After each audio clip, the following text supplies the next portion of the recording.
It's an interesting time for business. Tariff and trade policies are dynamic, supply chains are squeezed, and cash flow, it's tighter than ever. If your business can't adapt in real time, you are in a little bit of hurt. So how do you get full visibility and adapt in real time? Over 42,000 businesses trust NetSuite by Oracle, your AI-powered business management suite. It brings accounting, financial management, inventory, and HR all under one roof. NetSuite is the #1 cloud ERP for a reason. It's your single source of truth, giving you the data and control you need to move quickly. Real-time forecasting helps you move into the future with confidence, and with AI built in, you can automate the busy work and focus on strategy. NetSuite helps you see what's stuck, what it's costing you, and how to pivot fast. If I were running a business with a lot of moving parts, I'd use NetSuite for full control over everything. Tame the chaos with NetSuite. If your revenues are at least in the 7 figures, download the free ebook, Navigating Global Trade, 3 Insights for Leaders at netsuite.com/SPI. That's netsuite.com/SPI. The perfect product launch. It's the goal for every brand marketer. High heat, fast sellout, and fans posting recipes like trophies. What do Sydney Sweeney's soap drop, Taylor Swift's tickets, and your next launch have in common? Well, they're not bought, they're bragged about. Fanfare turns your drop into a moment. Fanfare cues real fans, blocks bots, and builds launch experiences worth screenshotting. Want hype without the heartbreak? Get Fanfare's 5-step hype drop playbook with our proven success formula and make your next launch unforgettable at fanfare.io/playbook. Again, fanfare.io/playbook.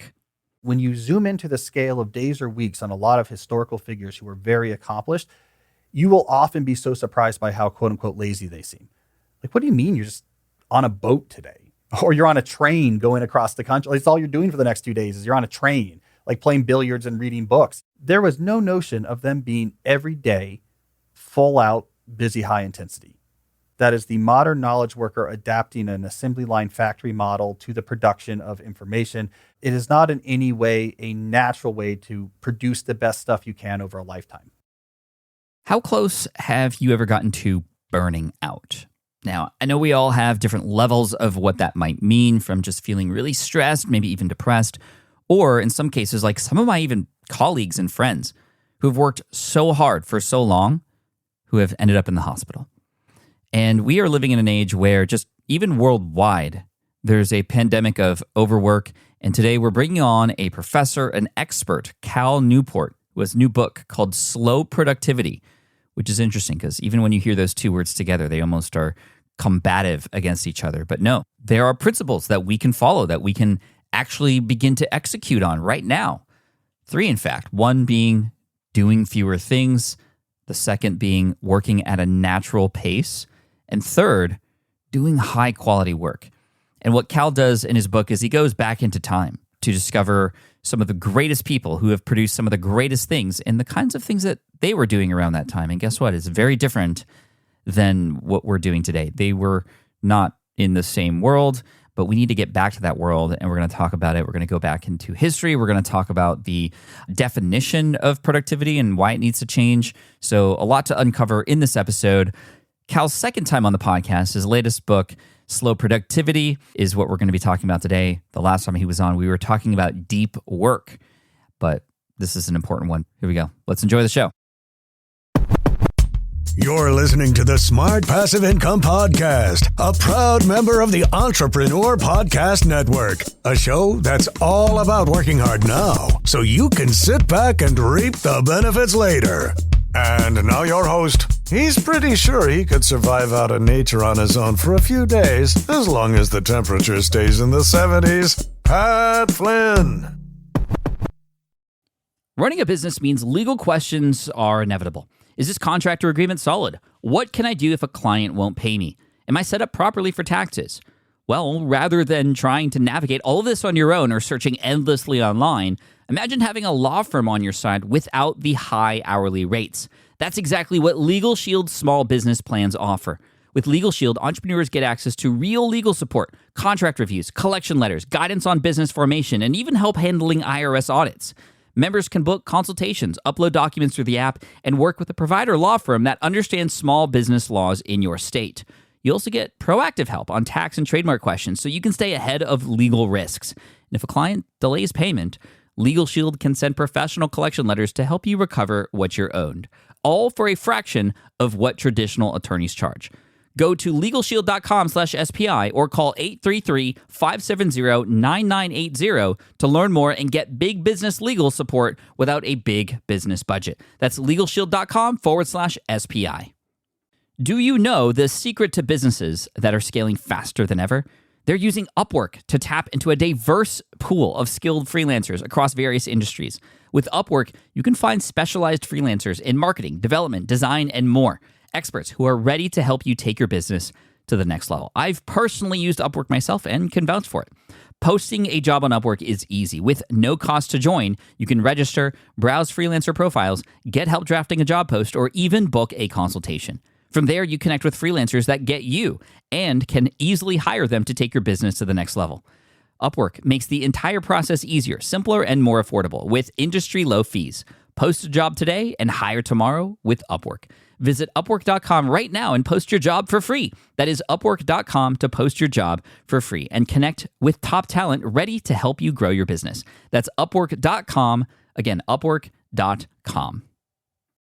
Cal, welcome back to the podcast. It's been a while. Thanks for coming in today. It has been. It's been too long, but I'm happy to be talking with you again. And it's timely, too, because we're going to be talking about a topic that is, I think, something that all of us have experienced before or have been close to experiencing, which is burnout.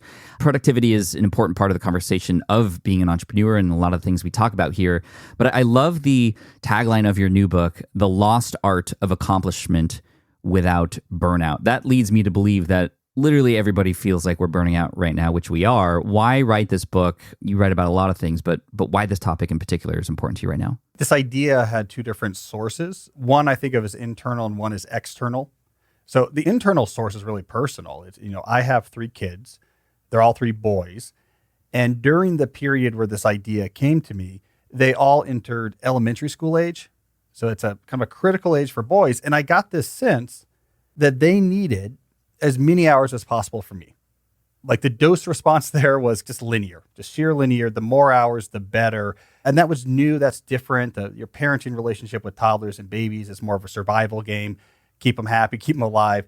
This was different, right? So I was struggling with this idea that I was reaching the peak of my abilities at the same time that my kids needed more time from me than they ever had before.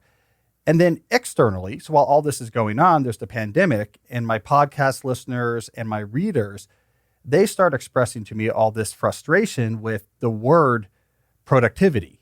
They were burning out at rates we hadn't seen before. The pandemic was pushing people over the edge, and they were starting to reappraise, what are we even doing here? What do we even mean by productivity?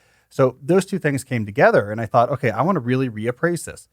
Like, what is our philosophy if our goal is to produce stuff we're really proud of, but not burn out, not have work take over all the hours of your life? What does that actually look like? And so those two forces came together. I started thinking about that question. I started writing about that question. That led to eventually slow productivity as the idea I came up with. You kind of have to do a double take on that title because productivity for most of us, it's like faster, more, and more means successful.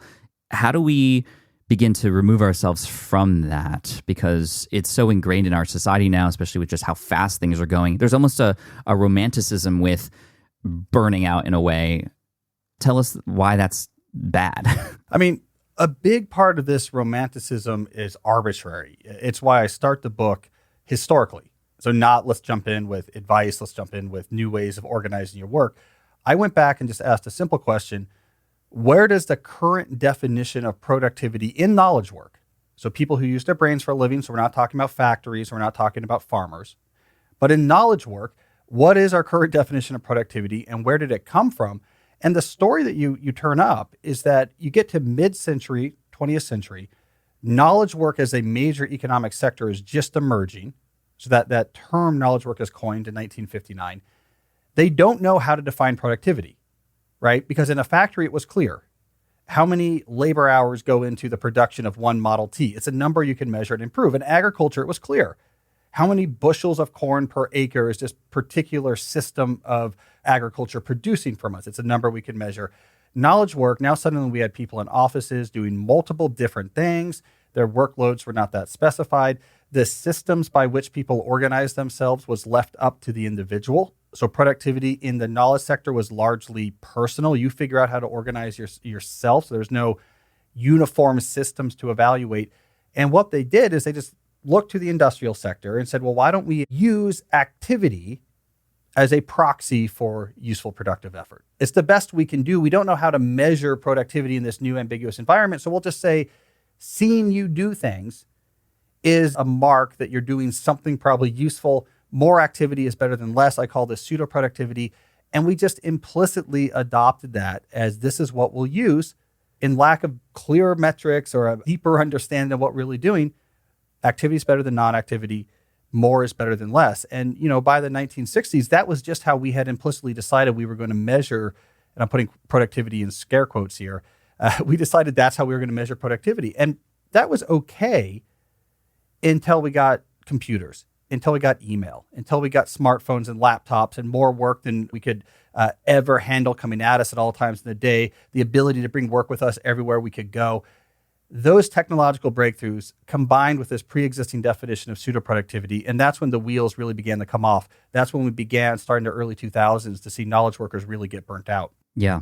I mean, and even when social media came about, influencers having a say in a lot of this to accelerate that idea that the more you do, the better. I mean, I love Gary Vee, but he at some point, I remember, said, you got to sacrifice sleep. You got to just get it done. Like if you really cared for it. And that was ingrained in me from an influencer. And I've learned my way out of that, but I'm imagining the millions of people, and I'm not trying to blame Gary for anything because a lot of people have said that, and Gary is tremendous in several ways, but it definitely added to the sort of hustle culture that we're all a part of now.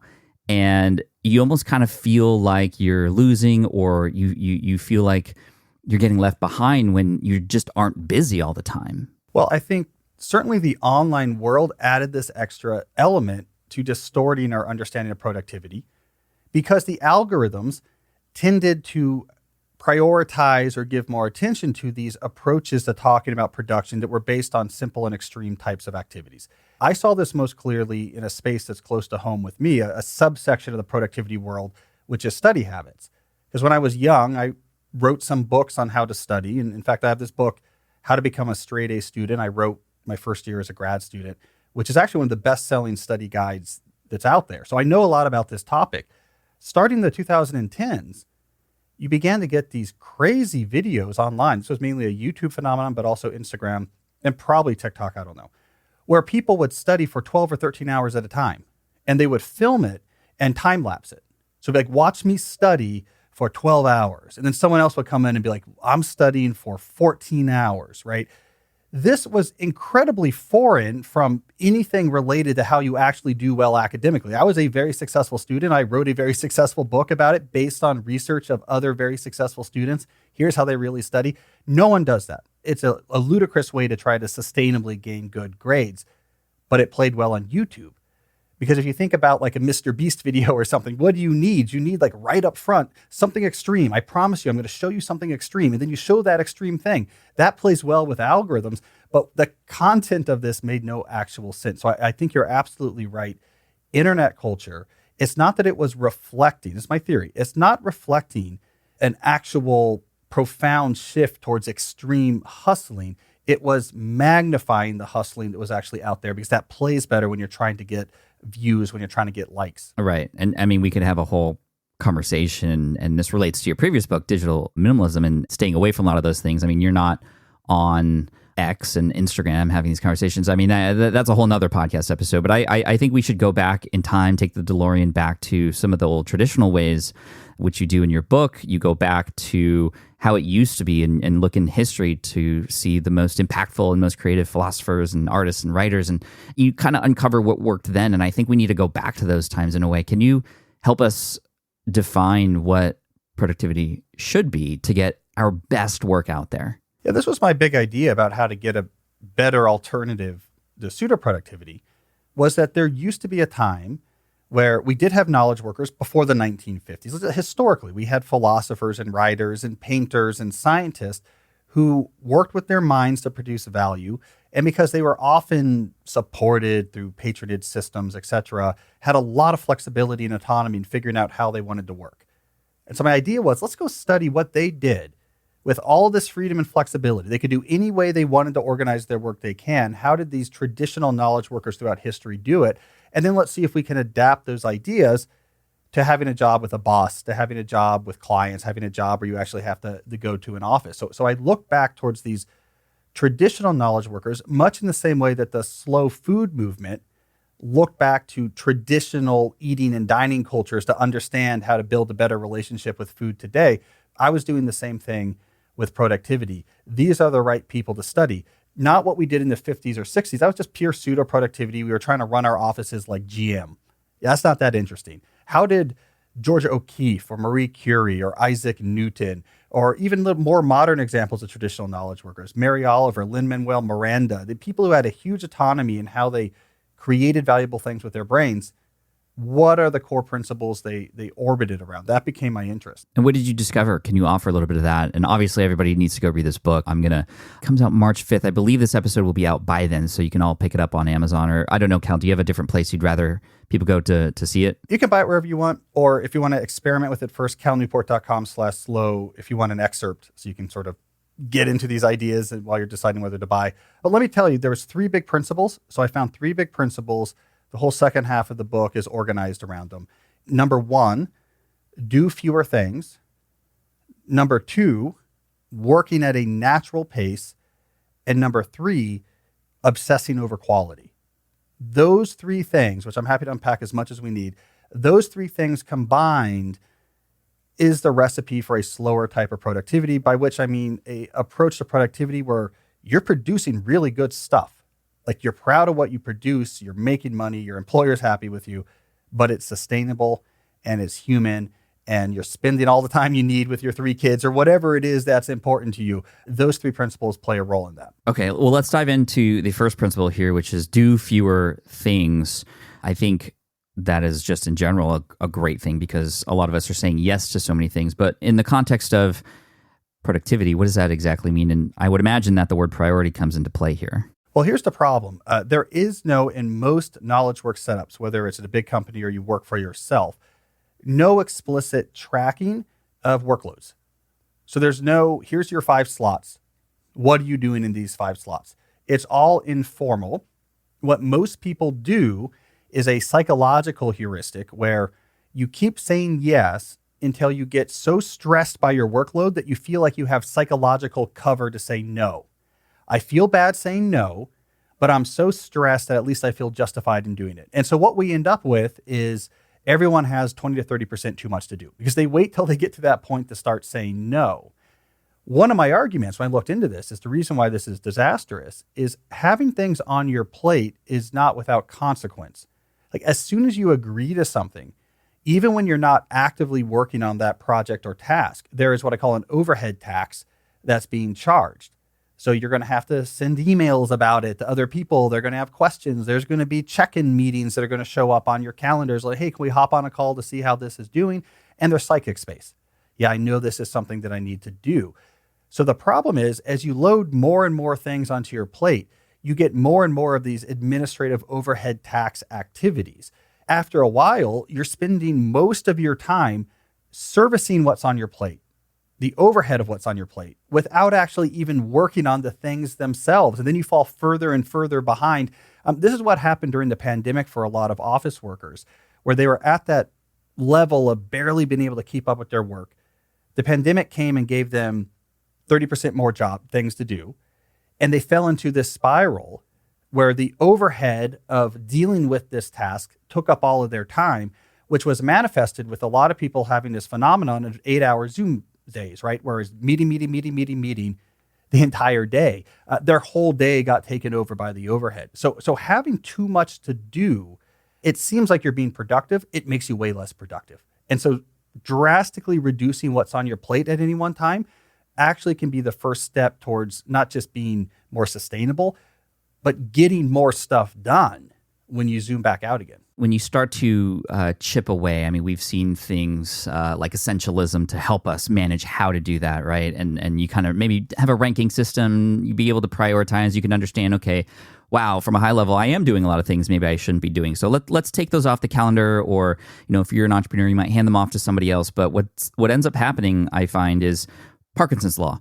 you end up filling it up with more stuff to take that space. It's just like getting a house. The bigger the house you get, you'll just fill in all the rooms, and then the overhead costs of that, not just the, oh, cool, we have a bigger house. Maybe this is a great analogy, right? You get a bigger house because it feels good and great, but then you have more rooms to clean. There's more, your electricity bill goes up, and there's just a lot more to take care of. So you're actually, worse off with a bigger house, even though it makes you feel better. So how does one, when we begin to remove things so that there are fewer things, remain doing fewer things instead of just, put more things into that empty spot? Well, that jumps ahead to the third principle.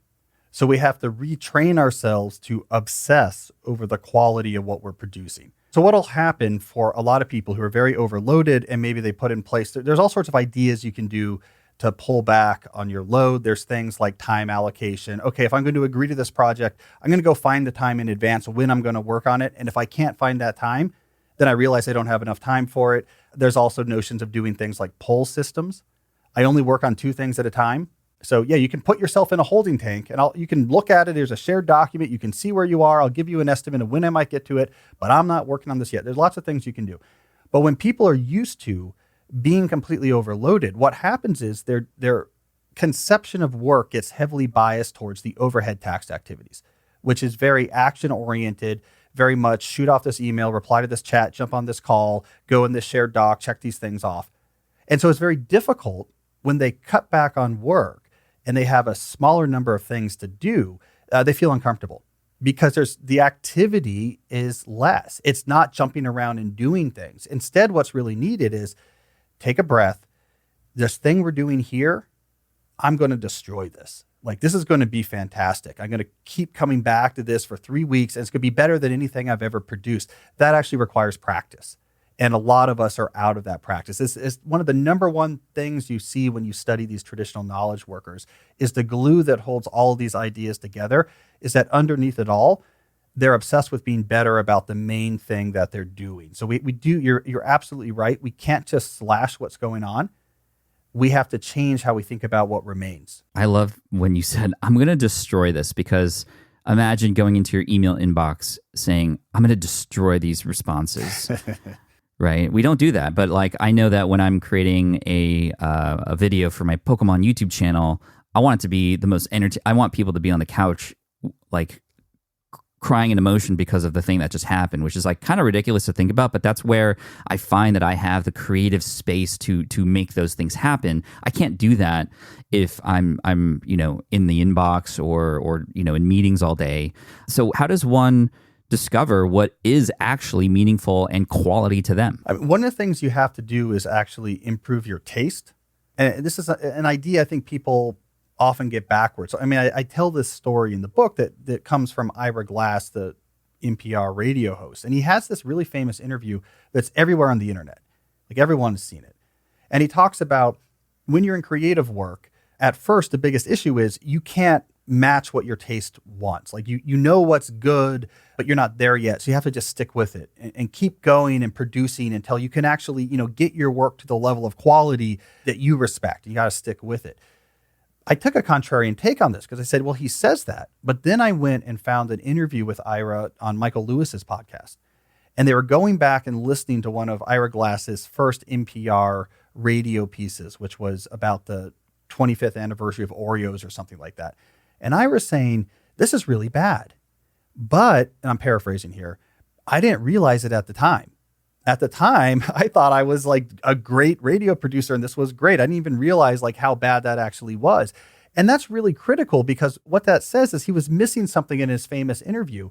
It's not just, I want to match what my taste says is good. You have to improve your taste.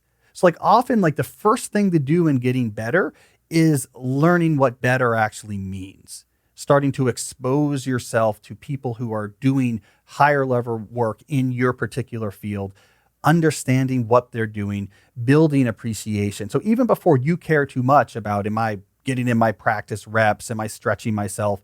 You're reading and watching and talking. You're becoming a fan before you become a creator. And again, it's something we don't spend enough time on. There's a real art to doing stuff at a high level. And the very first step of that art is just appreciating what other people are already doing. I love that so much. How does increasing your taste differ from just leveling up the standard that you are okay with for example, publishing something, right? Like I could say, well, I'm going to make my writing better. I'm going to be a better storyteller. So in my next YouTube video, in my next newsletter, I'm just going to write better. And that's me leveling my taste. It feels like there's a difference there between what you create, but also like the things that you are discovering and your excitement even about them. Well, in order to raise your standards, you have to have a good understanding of what the higher standard is.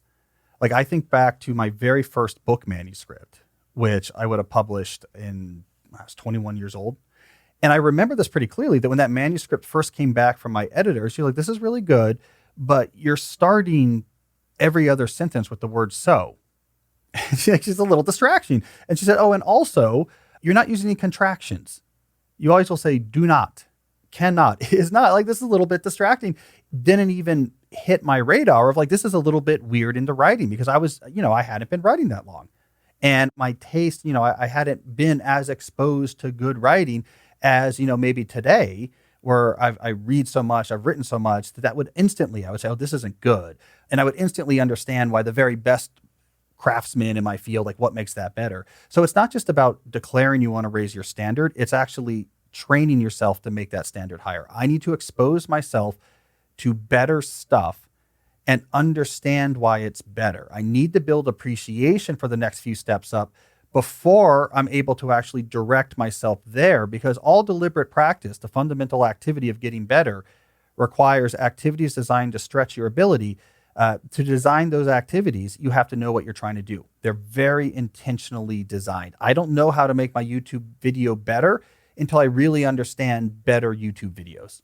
I mean, it almost is like a lot of us are in our own bubble and we're almost afraid to go out and explore other things outside of that. But I think that's the key to creativity. I think that makes the world a better place when we're not stealing or mimicking or copying, but we're getting inspiration from others and we're leveling up. And then in a way, we become the inspiration for others in that way. It just works beautifully that way. And it allows for, I know for me at least, it allows me to create and almost have it feel like play, because it's experimental. And every time I'm trying to get better, and it would likely lead to just more excitement and interest in what I'm doing versus feeling like it's mundane work. We kind of skipped over one of the principles, and I want to go back to that. And that second one, which is going to be an interesting one, I imagine, for us to talk about, which is working at a natural pace. What does that even mean? Well, if you're going to obsess over quality, you run the risk of burning yourself out that way. Like, oh my God, I got to produce the best possible article or YouTube video. I'm up all night, just like perfectionistly trying to polish this. And work at a natural pace says, okay, you're doing this important work, slow down. So slow down in terms of time scale. So take how long your instinct was to spend on this and double it. Nothing bad's going to happen. And then add variation to your intensity on different timescales as well. I really got after it Monday and Tuesday, but took Wednesday almost completely off. You zoom back out. This was a busy season, but I'm going quiet for the summer. I'm going to actually pull back from a lot of things and regroup and rethink, and then come back into it again in the fall. This showed up all the time in the traditional knowledge worker case studies in the book, was this type of variation. One of the core examples of this, the idea that first got me thinking about this principle, was Isaac Newton took forever to put together his masterwork, the Principia. He spent a huge amount of time, decades, coming to it, doing something else, coming back to it, working on something else, till he finally published it. No one remembers how long he took for that. They just know he invented calculus and figured out gravity. Same thing, Lin-Manuel Miranda. I go a lot into his first play, Into the Heights, which won a bunch of Tony Awards before Hamilton. 7 years. 7 years from when he wrote his first version as a college student to when that finally debuted on a professional stage. He would work on it, come away from it, come back to it. So people often take longer than we realize producing really cool things. So it's almost we have to give ourselves a bit of a break. Slow down. There's no reason, outside of some exceptions, to really be burning the midnight oil, to really be I'm up for 4 nights in a row. Just slow things out, balance busy periods with less busy periods.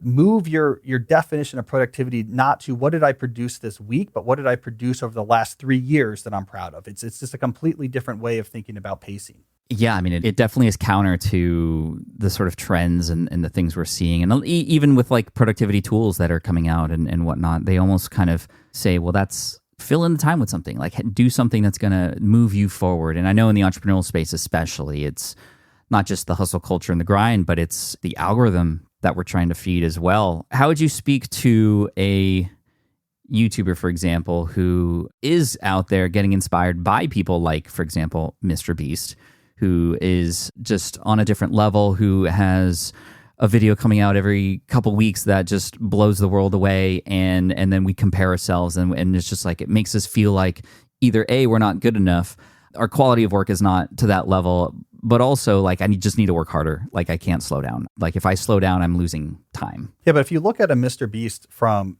even just a couple years ago, if you look at a Mark Rober from just a couple years ago, those videos are coming out once a month, maybe even slower than that, right? In other words, they were taking the time required to make something really, really good.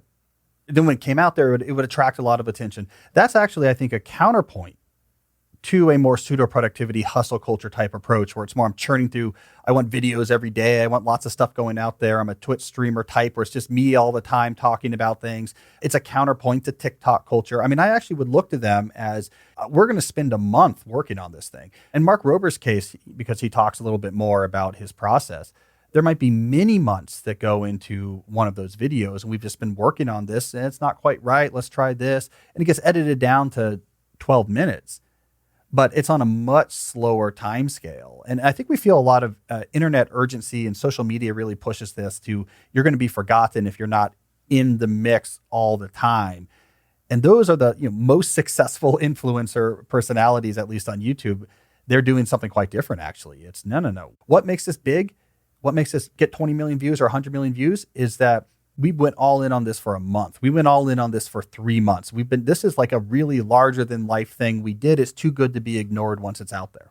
They're working on fewer videos than maybe what it seems like. They are maybe not necessarily working at a natural pace, but are definitely not, just churning things out. And the quality, like you said, of what they're doing is the Mark Rober example is perfect because he does go a little bit behind the scenes in terms of what he does. I mean, in his videos, he'll say, I spent the last 9 months working with an engineer on this glitter bomb.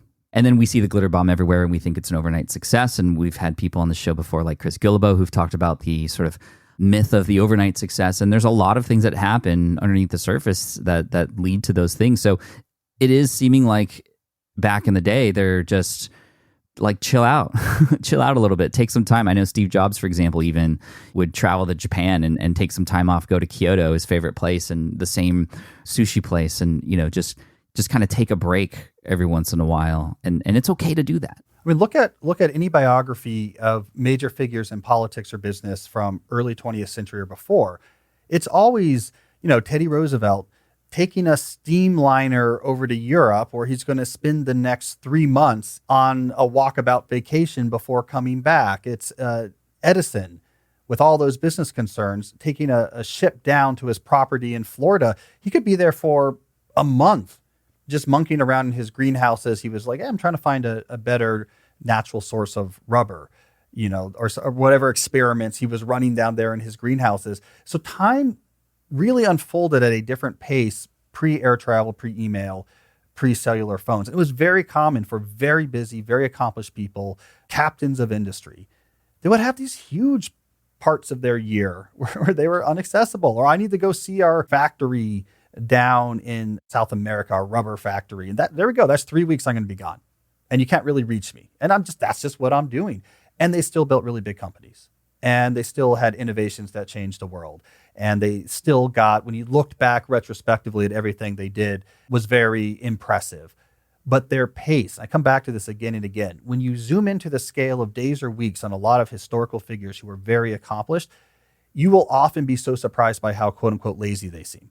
Like, what do you mean you're just on a boat today? Or you're on a train going across the country? That's all you're doing for the next 2 days is you're on a train, like playing billiards and reading books. When you zoom in on historical figures who did big things, especially historical knowledge workers, there was no notion of them being every day, full out, busy, high intensity. That is a distinctly modern notion That is the modern knowledge worker adapting an assembly line factory model to the production of information, which is a terrible mismatch and a bad fit. It is not in any way a natural way to produce the best stuff you can over a lifetime. It's unhealthy. It leads to burnout. I know a few people who have been hospitalized because of overwork. What's the real consequence, maybe on a world level, of what might happen if we don't take care of this? Well, knowledge worker, I think, as an industry, as a sector, is in trouble. I mean, I think there's a productivity crisis going on that we don't really recognize because we have no point of comparison. But this started bubbling up in the early 2000s. People are universally burnt out.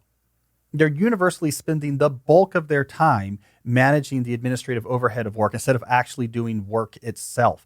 We are putting people, and I think this is a real source of the burnout, because we make all of these decisions about productivity personal, which is a unique idea to knowledge work. It is up to you to figure out how to organize yourself and go buy a Cal Newport or David Allen book. It's up to you. It's none of my business how you organize yourself.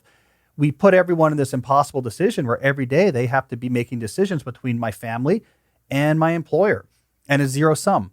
And every minute I spend not doing something for my employer under this regime is bad for them. I'm always guilty. So it's like a psychological horror show. We're going to have a productivity crisis, a burnt out workforce. We're producing at a fraction of what these human brains could be producing. So that slows down economic growth. That's leading to huge sort of psychological issues, mental health issues. It's an unhealthy economic system, much like it was before major industrial labor reforms, where we looked around Blake's satanic mills, right, where we had kids working 14 hours a day on automated looms and said, this is not healthy for people. We need to do something about it. We're in the cognitive equivalent of those unsafe, unhealthy satanic mills days. That's where we are in knowledge work right now. It's just a psychological crisis, not a physical one. Yeah, I mean, I see it in, I follow a lot of anime, and there's a lot of anime studios in Japan because Japan is very, very much based on the work culture and 12-hour days and 6 days a week. And a lot of people who work at these animation studios, they're killing themselves because of it. It is terrible. And how might, or what might you hope happens with your book? What's the conversation that we should be having? And how do you imagine we actually make this change? Because I don't see us slowing down as a world yet, unfortunately. What needs to happen? Well, we first just need to say, what do we mean by productivity? And I did this. I surveyed 700 readers. One of the questions I asked, just define for me what you think productivity means. No one really, maybe some people, but almost no one really had an answer here. Like most people just ended up describing their job description. Oh, productivity is successfully, and then they just sort of describe managing the projects because I'm a project manager, right? There was no real coherent answer to it. So I think we need to get explicit about this first of all and say, well, what do we mean by productivity, and let's evaluate it? Because when we do get explicit, we realize the answer more often than not comes back to pseudo-productivity. Activity is better than non-activity. More is better than less. And once we put that on the table, we can evaluate that and say, what about alternative definitions that might be better? And I think slow productivity is one of those alternative definitions. And I think the key thing here, because there's a lot of critiques of the current state of knowledge work, especially since the pandemic. A lot of these critiques are coming at this from more of a labor politics zero-sum perspective. We should do less as workers to make our lives better. Yes, that's going to make you as employers worse off, but this is the zero-sum game. It's like a union organization in an automobile factory. You're worse off having to pay us more money, but we have labor power because we collectively bargained, and we're going to take that from you. Slow productivity is both more complicated, but also, I think, easier in some sense. Because when you get away from overload, when you get away from the constant intensity, when you refocus on quality, you produce more. I mean, working these 10-hour days, mainly just servicing the overhead of an overstuffed task list. If we actually zoom out and say, what do we care about? The anime that our company produces, the quality of the reports, the innovativeness of our software. That does not actually help that. I mean, if you put less work on people's plates, not that this work doesn't exist, but you don't have to deal with it yourself until you're ready for it. Work on a few number of things at a time. Do it really well. It's not just making the employees happier. You're producing better work. Like the companies are more profitable. The clients are happier, right? I mean, in some sense, that's what's easier about this is what we're doing is universally bad. It's not just bad for some people, but better for others. This is not a zero-sum exploited dyad here. This is just convention We don't talk about productivity and knowledge work. We kind of leave it up to the individuals. We fell into a bad rut, and it's making everyone miserable and is making organizations run worse. So my vision for the future is one where we have these alternative definitions of productivity that are more sustainable for people, but also just produce better stuff. I mean, just better ways to do this type of work for everyone involved. And hopefully we're ready to understand that now. I hope so. I mean, I wish I could tell every YouTuber who is focused so much on shorts to just like, can we just get back to like quality stuff now, not just putting things out there because you feel like you have to stay busy. And then there's, of course, the little endorphin hit you get when you see a few likes on your videos and the algorithm helps you in that way. It's just, I appreciate you and I want to thank you for starting the conversation here about this and helping to change the definition of productivity. I think that is where we start. And I don't know how this starts to percolate into our culture, but I hope it does. And I appreciate you and hope, I want everybody to check out the book and read it. It's going to be great for you and your companies. And, hopefully we can have this be the start of a conversation that the entire world can have. So I appreciate that, Cal. I hope you're right about that because, man, we're ready for it. But, I really enjoyed talking with you about this, Pat. Yeah, this is great, Cal. One more time, where would you recommend people go to check out the book and more of your work? So the book is called Slow Productivity. You can find it wherever. You can find out more about me at my website, calnewport.com. I also have a podcast, Deep Questions with Cal Newport, where we tackle these issues every week. I answer questions from real people and real jobs who are overloaded and want to get away from that. So if you want to get tactical, check out Deep Questions as well. Thank you, Cal. Thank you for the work that you do, and we appreciate you. Thanks, Pat.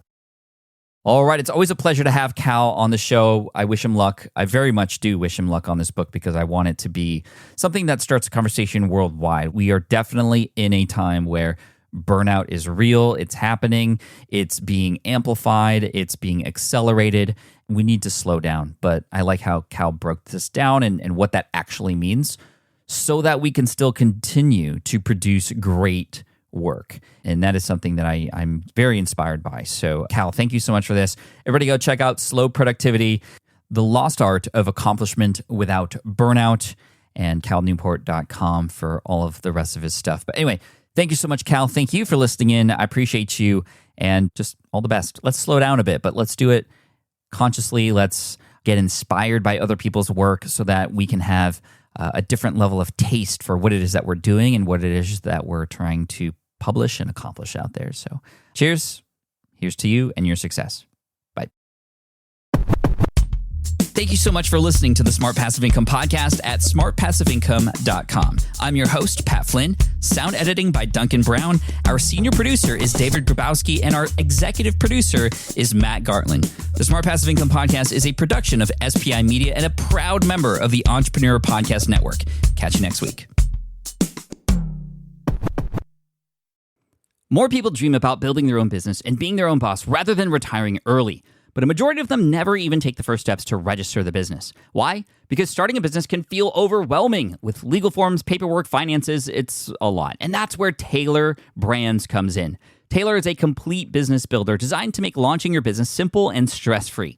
You can register your LLC in just minutes, keeping your personal and business assets separate from day one. And from there, you can get access to everything you need to get off the ground, from legal documents, licenses and permits, invoicing and bookkeeping tools, and even a 100-day business coaching program to help you hit the ground running. You'll also get a free personalized business plan, branding tools, and so much more. And of course, our listeners get an exclusive 35% discount to get started. Just head to taylorbrands.com/SPI. That's TAILORBRANDS.com/SPI. Stop dreaming, start building with Taylor Brands. Hey there, quick pause here because I have to tell you about a tool that completely transforms the podcasting workflow, Riverside. I get it. I used to juggle multiple platforms just to record one podcast episode. It was exhausting. Zoom for recording, Audacity for editing, and then a bunch of different apps just to create clips and social posts. I've tried other ones as well. They were okay, but they were clunky and super time-consuming. That's where Riverside has massively helped. I can do it all in one place: recording, editing, repurposing, one platform, one streamlined flow. I just log in, record with my guests no matter where they are in the world, and just like that, studio-quality audio and high-resolution video all in one. And get this, even if your Wi-Fi glitches, Riverside records locally on your device so everything sounds and looks crystal clear. But here's my favorite feature, Riverside's AI editing tool. You can remove silences and filler words with just one click hours saved. With Magic Clips, Riverside also automatically finds the best moments and turns them into ready-to-post videos for YouTube Shorts, TikTok, Instagram, all without the extra editing. So if you're looking to level up your production quality and simplify your workflow, go to smartpassiveincome.com/Riverside and use code SMART to get 1 month free on the Pro plan. That's smartpassiveincome.com/Riverside, promo code SMART. It's built by creators for creators, and I think you're going to love it.